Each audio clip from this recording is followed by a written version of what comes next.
Hello प्यारे बच्चों। स्वागत है आप सभी का हमारे YouTube channel physics solutions by R Kishan पर। हम जेई मेंस के और नीट के क्वेश्चन सोल्व करते हैं जो प्रीवियस एग्जाम में आ रखे होते हैं। तो हमने एक जेई मेंस का 24 जनवरी 2026 का शिफ्ट 1 के एग्जाम से लिया है। अगर आपको इस क्वेश्चन का वीडियो सॉल्यूशन पसंद आए तो चैनल को ज़्यादा से ज़्यादा लाइक शेयर और सब्सक्राइब जरूर करें।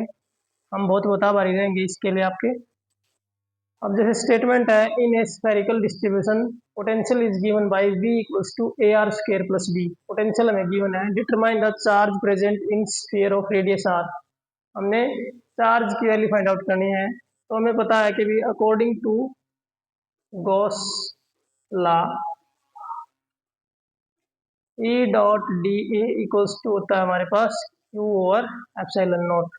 एक तो हमें इलेक्ट्रिक फील्ड चाहिए, सरफेस एरिया तो इसका इंटीग्रेशन से हम निकल जाएगा, तो हम चार्ज फाइंड आउट कर सकते हैं। एप्सिलॉन नॉट हमारा कॉमन होता है, absolute electrical permittivity of free space.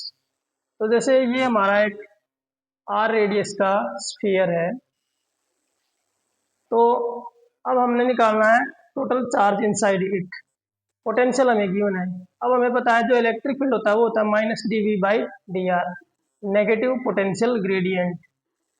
इस टर्म को हम क्या बोलते हैं? Negative potential gradient. Potential gradient या ग्रेडियंट हम कब यूज करते हैं टर्म? जब भी आपका derivative with respect to position होता है या लेंथ जिसको हम कह सकते हैं, आर की रेडियस एक लेंथ है।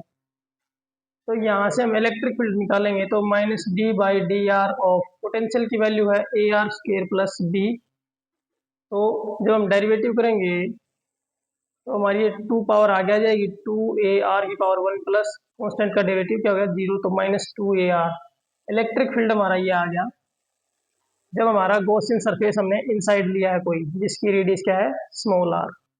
तो इलेक्ट्रिक फील्ड की value at r equals to capital r जो हमारी हो जाएगी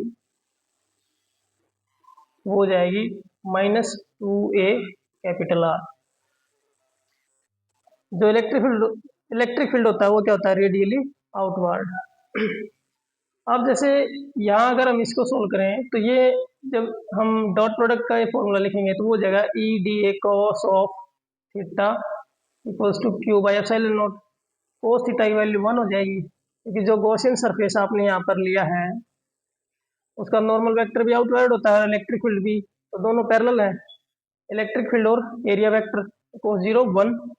तो इसका हम क्या कर रहे हैं? इंटीग्रेशन। इलेक्ट्रिक फील्ड तो हमारा इंटीग्रेशन से बाहर आ गया। डी ए का इंटीग्रेशन क्या हो जाएगा? ए मतलब टोटल सरफेस एरिया, जो कि हमारे पास रहेगा 4 pi r square surface area of a sphere equals to q by epsilon naught. Electric field की वैल्यू हमारे पास पहले से ही है -2ar into 4 pi r square. ये epsilon naught q by epsilon naught equal है, क्यू निकालना है तो ये एप्सिलॉन नॉट इस तरफ जाके मल्टीप्लाई, 2 4 जा 8 एप्सिलॉन नॉट पाई ए और आर क्यूब। तो ये आ जाएगी टोटल चार्ज की वैल्यू। अब 11th-12th लेवल पे तो हम गॉस लॉ को इसी तरह से स्टडी करते हैं। हायर स्टडी जैसे अगर हम ग्रेजुएशन की बात करें तो हम डिफरेंशियल फॉर्म ऑफ जो होती है हमारी differential form of Gauss law को भी स्टडी करते हैं। वो हमारे पास क्या होती है? Rho by epsilon naught equals to del dot E.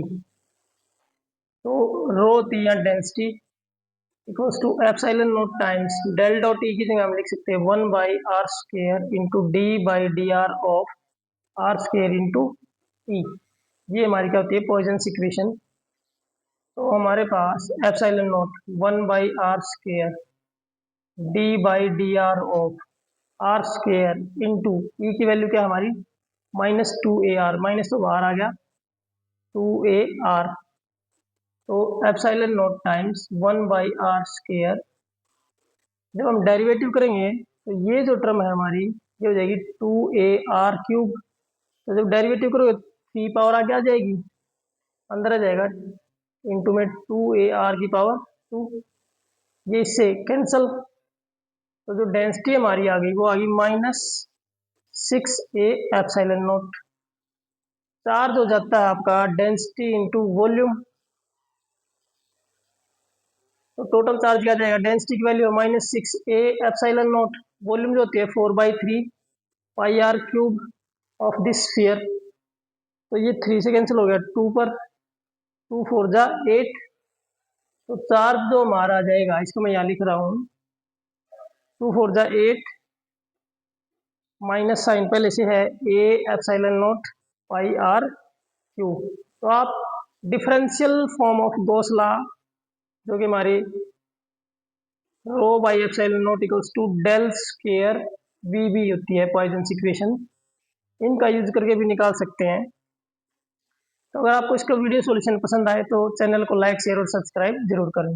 12th standard में तो हम ऐसे ही निकालते हैं यूजिंग गॉस लॉ। तो ये दोनों टर्म में क्या आ रहा है, हमारा सेम आ रहा है। Thank you.